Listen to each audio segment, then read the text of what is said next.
Hey everyone, welcome to The Flip Side with your hosts Chris and Sean. We're a podcast rambling about the interesting questions in the world of movement.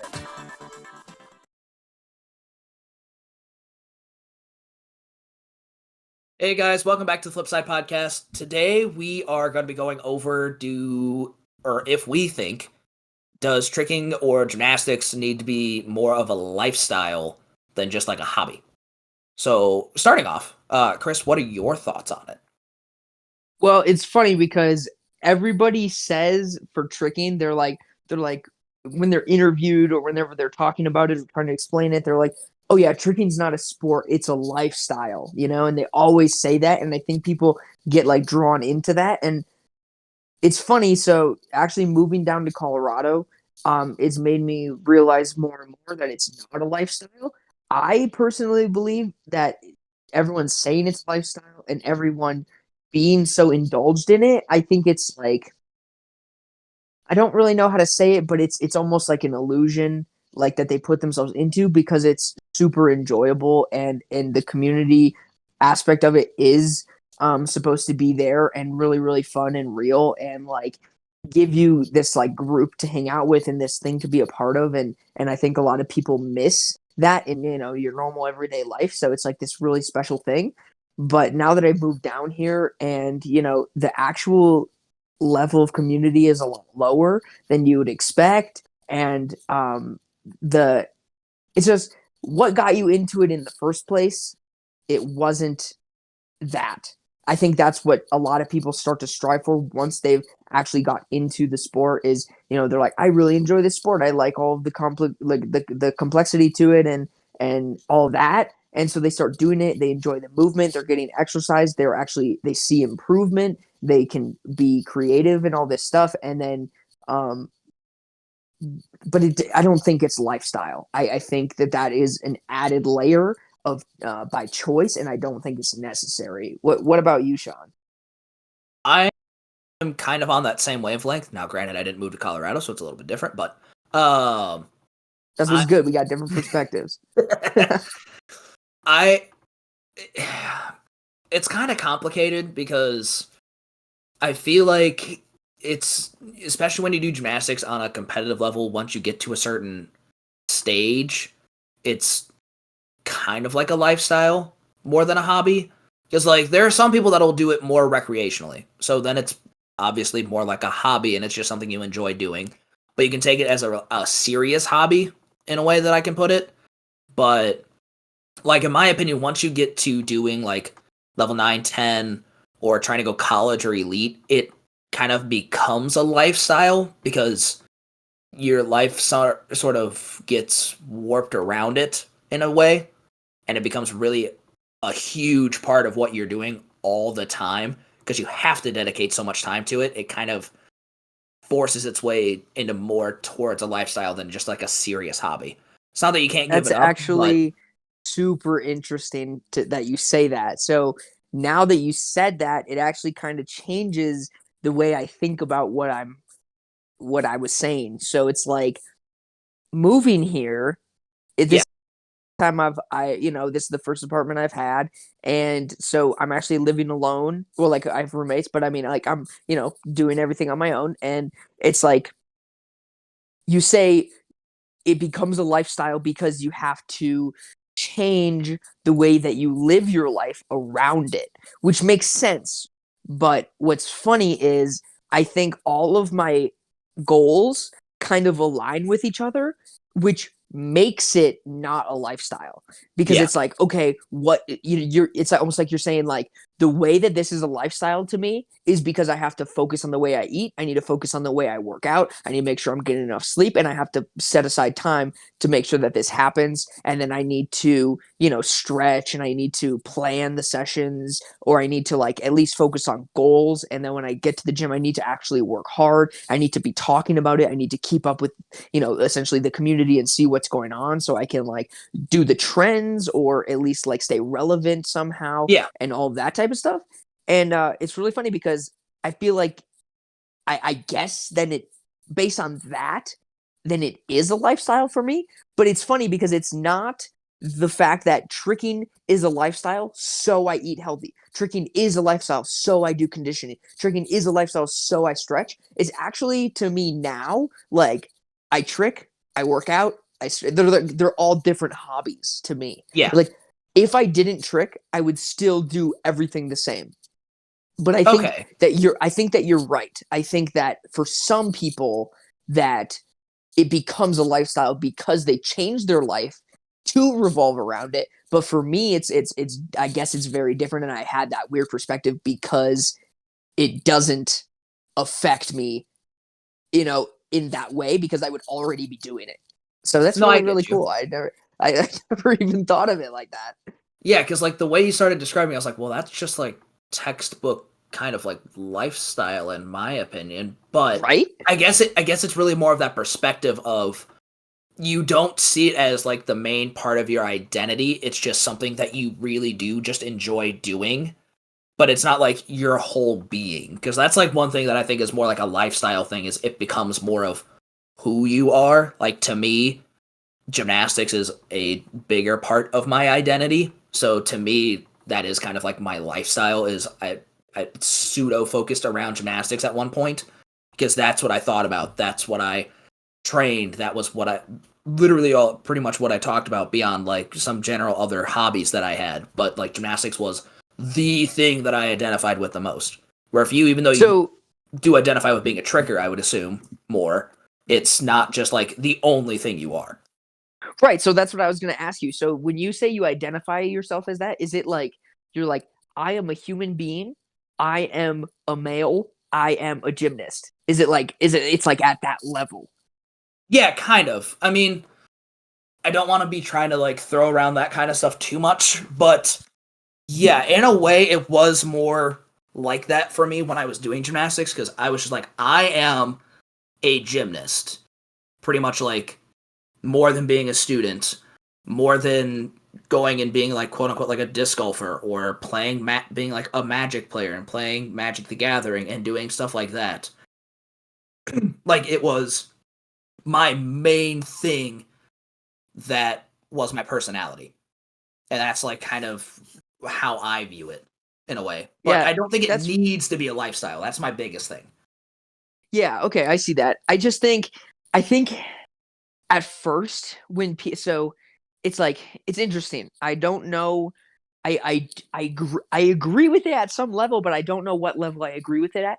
Is like when you tell yourself like I am a tricker, and then you like do tricks, and then muggles. People we call them muggles who are non-trickers, and they're like, oh wow, he just did some flips. Can you do a backflip?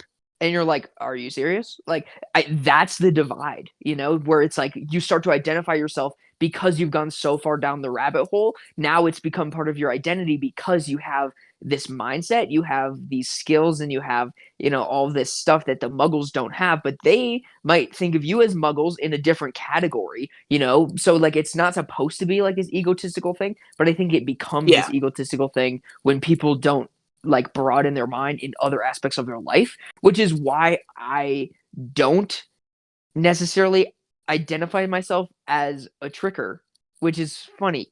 I used to, Interesting. but now I don't.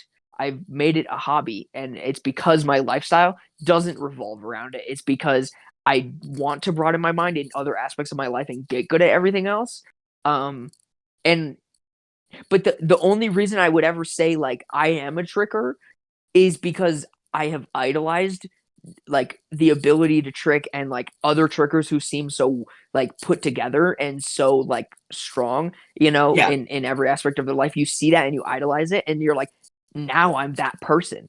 I have achieved what I looked up to. So now you allow yourself to be like, I am a tricker because that has like weight behind it. But now that I know what it is, I and now that I also coach people who are at like the starting stage and they do like tornado hook, and I just let them know like, hey, you are a tricker now. Like I just want to Yeah. let you know that, because it's like that's all it is.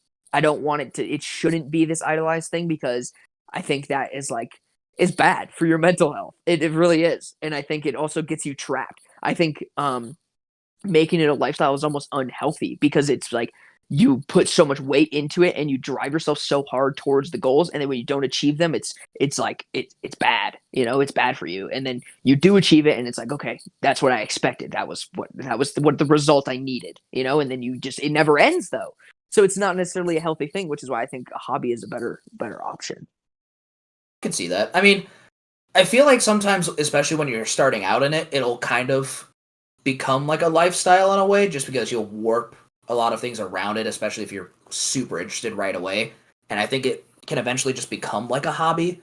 Like for me, gymnastics isn't more of a lifestyle anymore. It's more of kind of like a hobby slash, I mean, really my job, but that's where I kind of still see it. Like, I'll do things every once in a while just because I enjoy doing it, but I'm not focused on, like, this is my goal to get this. And, like, it's not the only thing I'm focused on. I'm more focused on trying to just be a better coach. So I guess, like, my lifestyle now has more warped around just being a more well-rounded coach and starting to understand, like, how to be better in that aspect, where I feel like, in a sense, I would see it from my perspective for you is like your lifestyle is more just revolved around becoming a healthier, better you in a way.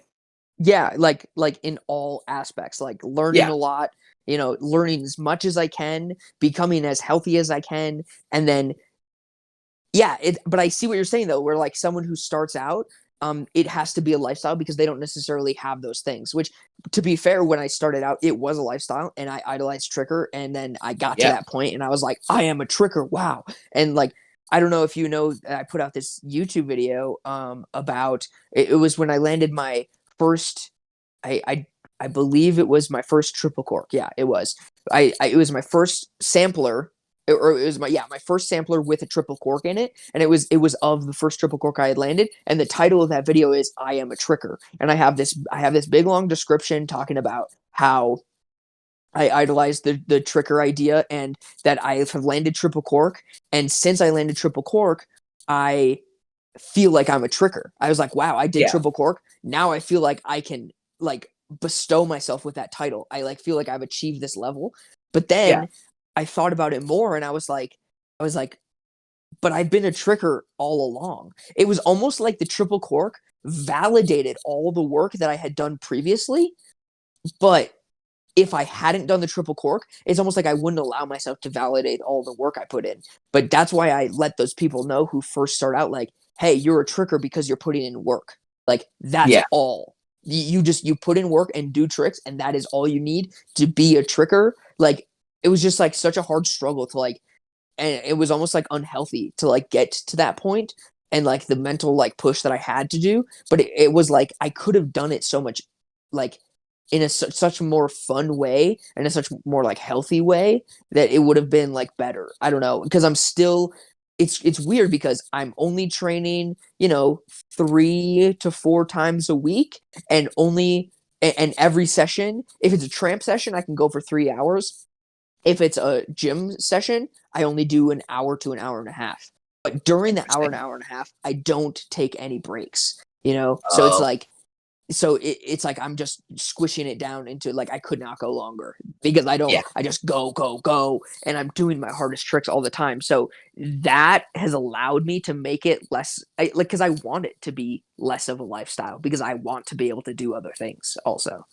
And I I get can that. and also, when especially you understand this, when you're getting older, it's like Huh. you necessarily want to be like, oh, I need triple cork, swing, double cork, otherwise I'm gonna feel like I'm trash for the rest of my life. Like I'm only young so long, I need to hit all these goals. But Yeah, it's like I need to like do these other things. And I that has to come second because it's sad. Like I don't get anything real from I learn a lot. I become physically strong, I become mentally strong, I become, everything that being a tricker gives you, but I've already achieved that, yeah, level of understanding, and I've been able to apply it in the world, but now it's time to apply it in the world, and I can still like test myself with the tricks, but it's like it's not at the same level like it was. It's the goals are different now. yeah. No, I feel you. I mean, I think that's also a part of just at that point getting older is you have to start taking things that you've learned from stuff that you've done and experiences that you've had to start applying it in real world situations. I mean, it's not like Yeah. you use a backflip to like doing a literal backflip, whatever it may be, in the real world, unless it's for some reason coaching or whatever. But it's the lesson of like getting yourself to get over that hump to originally just like go over your head. Maybe that was hard for some people because I know a lot of people that's hard for.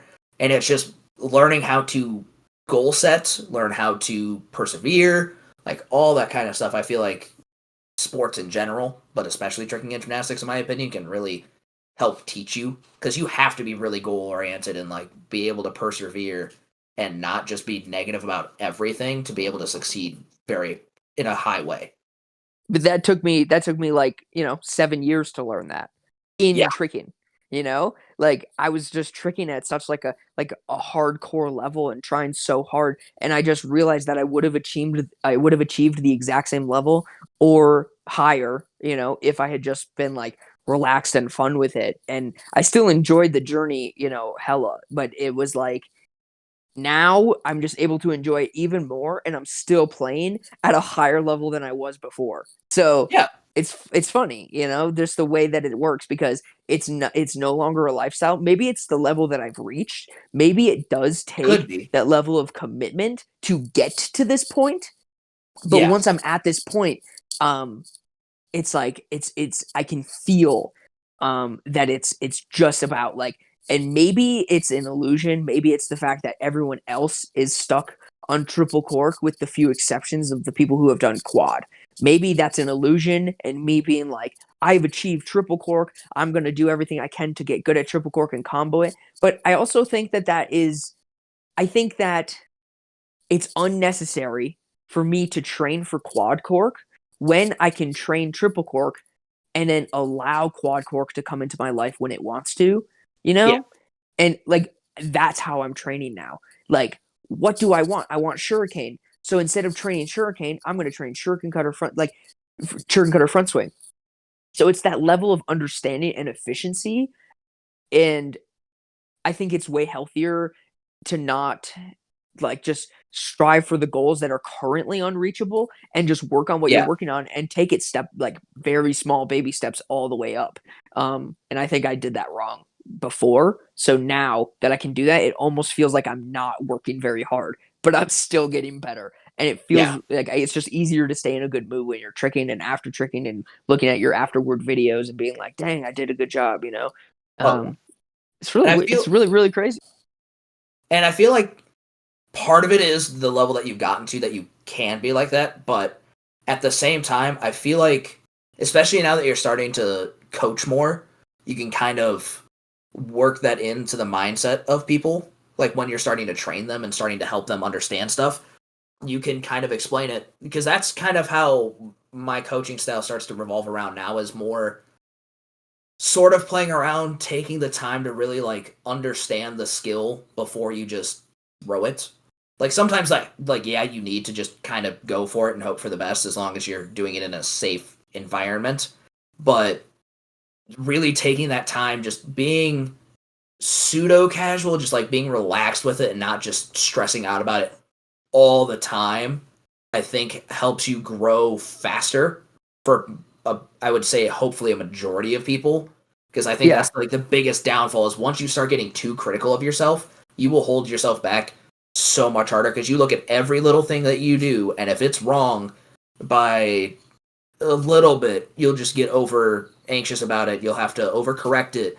You'll take too much time on working on it. You're like, you don't need to be focusing so hard on it. Once you just start doing it more often, it will slowly just exactly. get better You anyway. know what? Andrew Court went like he went to Walmart and I don't remember he was just there in Walmart and like they were I don't he was with someone else who had to go buy something and he was just along for the ride and he was there and he's like, don't let me buy anything stupid. And then he comes back and I'm like, did you buy anything stupid? And he goes, no, but I bought this Charmander stuffed animal.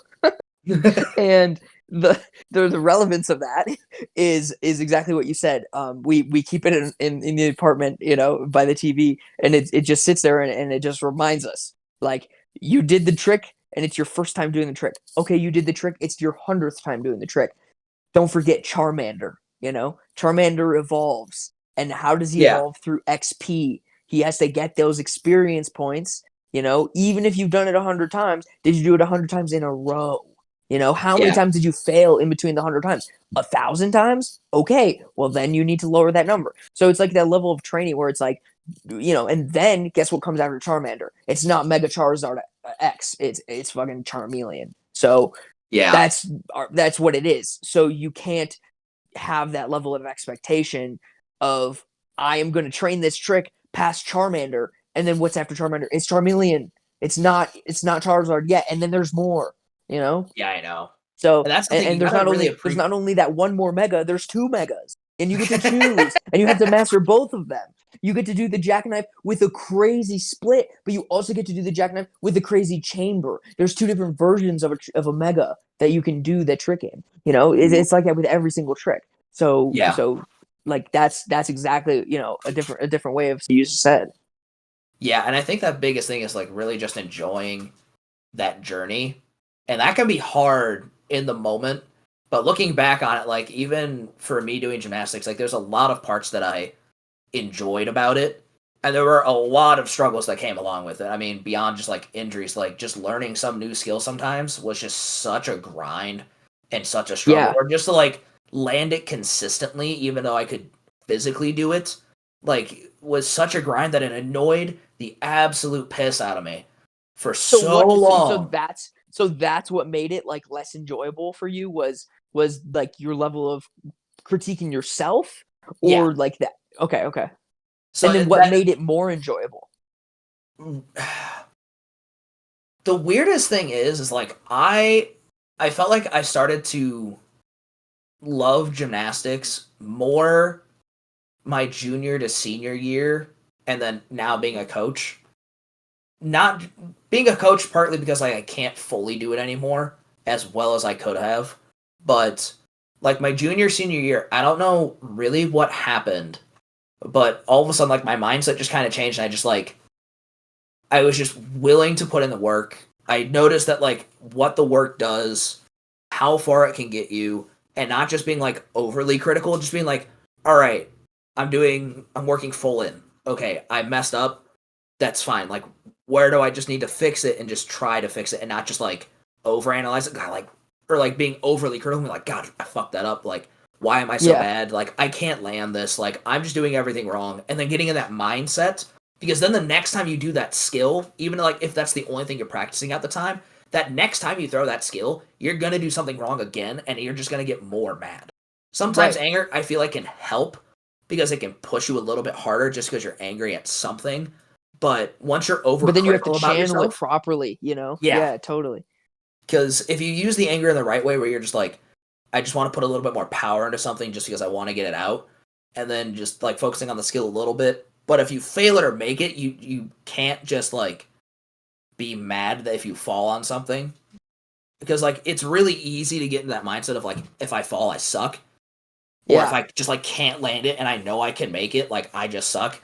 It's hard not to think that way, but you really have to be more positive of looking at the steps that you've taken to get there, and just like the small little things that you can work on to get better at it. Like that's one thing that I've definitely started to take away from my gymnastics journey so far, especially with the kids that I'm training now. Like some of them that are training Sukes, like I even tell them there'll be times where like, God, that was a really bad turn. I was like, well, no, it wasn't bad. It was just this part was wrong, but all these other parts were correct. So really, just next time when you go, just focus a little bit more here, and then once it becomes like more natural and it happens more often, then when we go back to doing the flip and actually landing on the mats again, it'll feel easier. It's just you gotta take it as baby steps. Or like even if they're not making the skill, like, okay, but you got this much closer to making it. You got this part down now. So now out of like, let's say there's like 5 parts to the skill or something.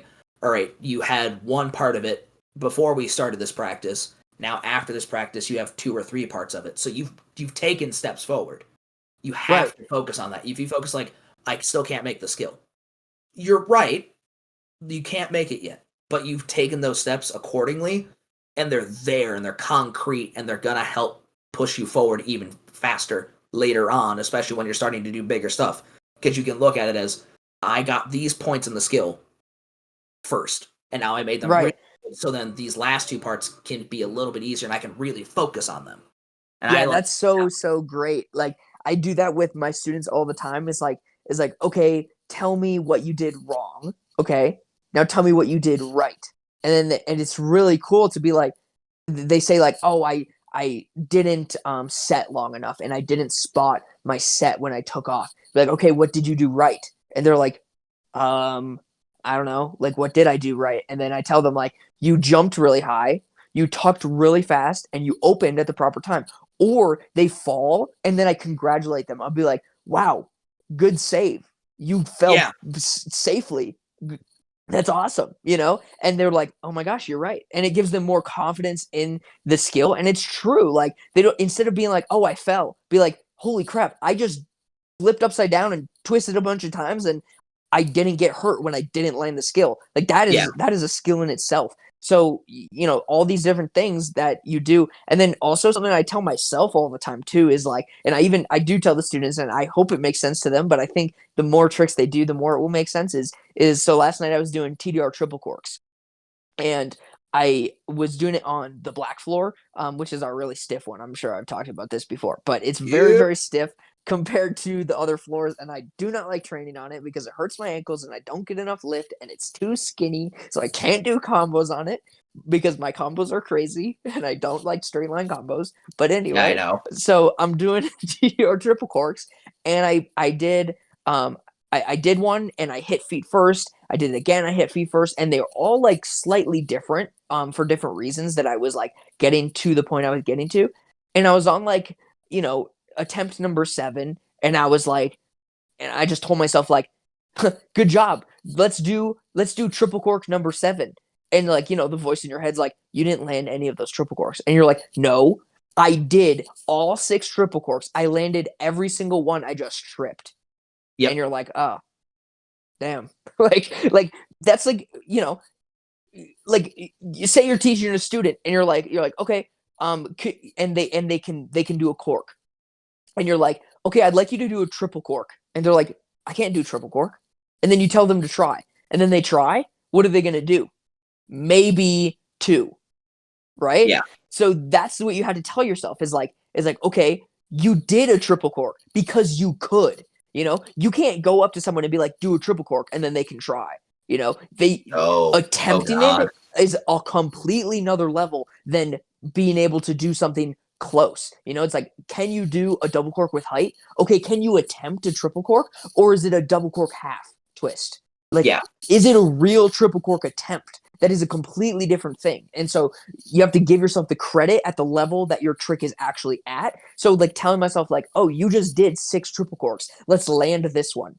It gives you a completely different mindset and you're like more positive and you're more confident because you're like, I already did this trick 6 times. I already did this trick 10 times. Now let's land this one. Like right, so and then when you go back home and you look at your clips and you're like, wow, I didn't land any triple corks. That can't be like it. You can't be like, wow, I wasted the whole session. I did nothing. Like, not yeah, true. You did 100 triple corks. Um, I didn't land that any. is You true. did 100 triple corks. But that's it. Good job. Right? Well, I mean, because we had the same thing with a girl who was working double backs. It was at a an open gym practice, and she. It's not that she didn't make the double back. It's like she flipped 2 flips each time. It was just she didn't stand up. She didn't stand them up all the time. So like she completed like 95% of the skill. It was just there was like Okay. 1 or 2 things that she could have changed to make it. And I would even tell her, I'm like, you did the double. She was like, well, I didn't make it. Like, no, you made it. You just didn't stay on your feet, which is fine. Like, you're still learning. You just got to understand, like, once you start doing it more often, because, like, she kept failing and failing and failing and failing. She only stood up, I think, like, 2 or 3, and I think she tried, like, 15 to 20 or something like that. Wow. So, I mean, Yeah, like, it's funny. Yeah, just telling them like if you go and asked her and you're like, hey, can you double back? She'd be like, no. Like, yeah. yes, you can. Yes, you can double back. Can you land double back? Yeah, now, so that was the now, thing, now, like, let's see.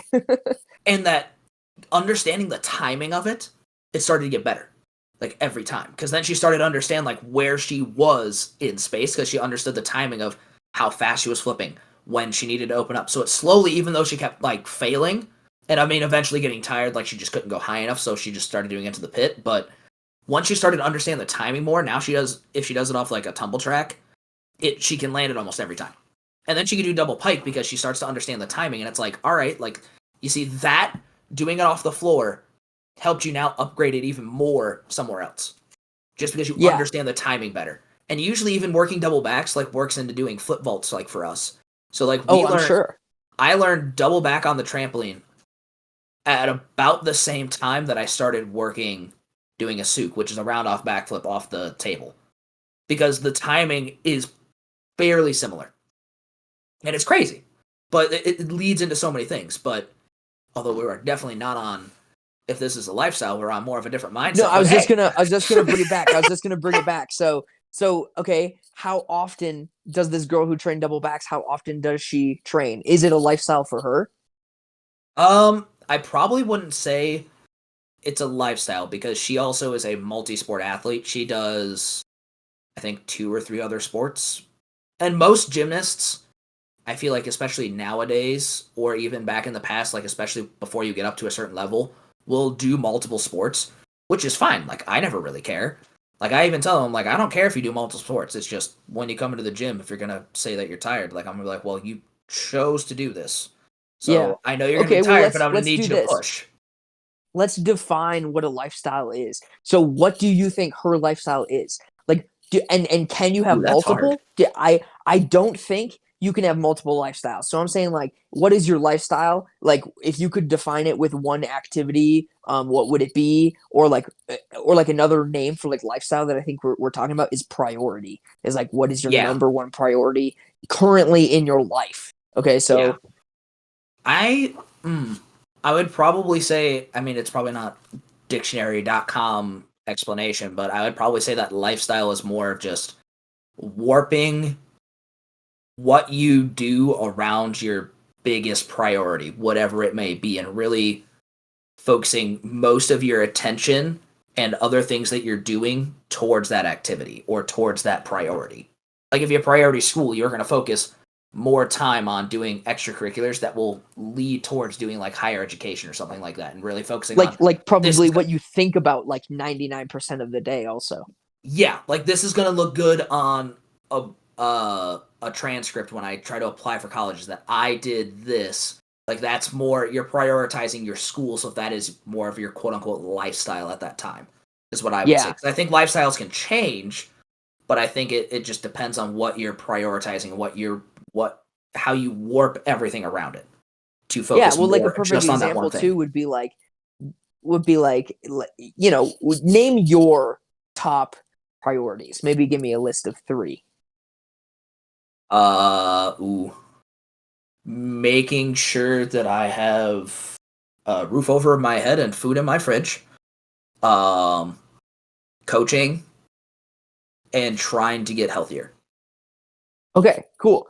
So now, what if you had to, like, you know, if you had to choose between getting food in your fridge and being satisfied, or getting less food in your fridge but making sure you're eating healthy, and like sacrificing, you know, like a meal for like healthier food, which one would take priority? Oh, that's hard. Right now, because I want to focus on being healthier, I'd probably focus on the latter. So you would pick the healthier food. So that's what's really interesting. So then your lifestyle right now is healthy living, you know? Yeah. So that's what that's also what I'm trying to say is like the tricking aspect is like, okay, so what takes priority over tricking? I feel like some people would be like, oh, should I pay for the session or should I pay for my apartment? And they will choose the session and be homeless. You know, that is not, but that is also not the right move. But no, that's your opinion. That is your opinion. And that is true. I mean, everybody's entitled to their opinion, but that opinion is definitely wrong. But okay. Okay. God. But that's how you can kind of decide if it's a lifestyle for you guys. And then it's also, That is if true. you want it to become a lifestyle, or you want to put, maybe that's a way to tell you if you're putting enough work into it.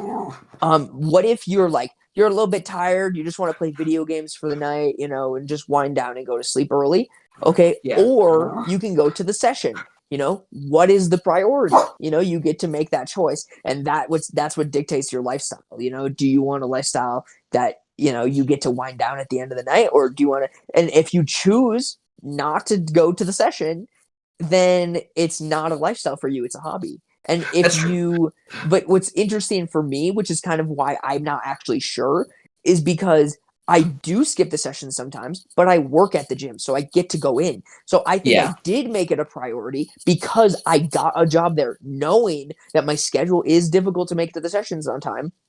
Yeah. So I prioritize getting a job there. And it's like people get like, I guess, to be blunt, jealous of the way that my life is built, the way that I'm like, oh, I can go to the session whenever I want. Yes, I have another full-time job. Yes, I have 3 jobs. Yes, I have plenty of time to paint. I'm shoving out paintings like crazy. Yes, I still get 8 hours of sleep at night. Yeah, I play video games. Yes, I watch anime. Yes, I play chess on a regular basis. I'm also vegan and cook all of my meals. People are like, how do you do all of that? And it's because I've built my life in a way that prioritizes everything. So it's like, what Yeah. is my lifestyle? Being busy.